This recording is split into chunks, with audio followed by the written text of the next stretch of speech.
Welcome to my channel. ఈరోజు మనకి encapsulation in Java అంటే ఏంటి ఎక్స్ప్లెయిన్ చేస్తాను. ఎన్క్యాప్సులేషన్ మీనింగ్ ఏంటంటే hiding data and controlling the access. So ఒక క్లాస్లో ఉన్న మెథడ్స్ని అండ్ వేరియబుల్స్ని మనం ఎలా కంట్రోల్ చేస్తాము అండ్ ఎలా హైడ్ చేస్తాము. సో ఇలా గెట్ చేసుకునేటప్పుడు ఏ టైప్లో ఏ వేరియబుల్కి అండ్ ఏ యాక్సెస్ మాడిఫైర్ ఇస్తే కనుక మనకు యాక్సెస్ అవుతుంది అనేది ఇక్కడ మెయిన్ థింగ్.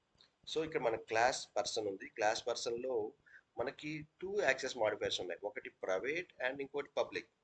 ప్రైవేట్ ఇంటి ఏజ్. సో ఇక్కడ మనం ఏజ్ని ప్రైవేట్ కింద డిక్లేర్ చేసాము and two more methods get age and set age. ఇవి రెండు పబ్లిక్ మెథడ్స్. సో మనం డైరెక్ట్గా ఈ పబ్లిక్ మెథడ్స్ రెండు మనం కాల్ చేసుకోవచ్చు.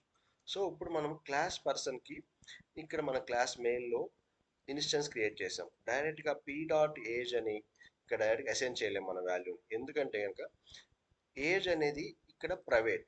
So we cannot directly access. So ఇక్కడ మనకి ఎర్రర్ వస్తుంది.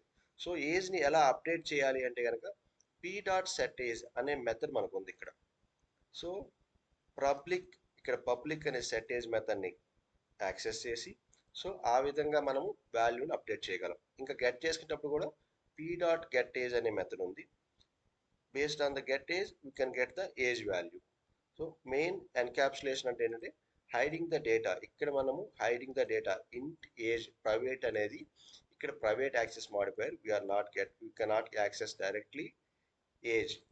అండ్ కంట్రోలింగ్ ద యాక్సెస్, ఇక్కడ మనము ఏజ్ని డైరెక్ట్గా యాక్సెస్ చేయలేము అండ్ పబ్లిక్ మెథడ్ ఉన్న గెట్ ఏజ్ సెట్ ఏజ్ మెథడ్ని యాక్సెస్ చేయగలం. ఇది మనకి encapsulation. Okay, thank you friends. Please subscribe, support me. Thank you.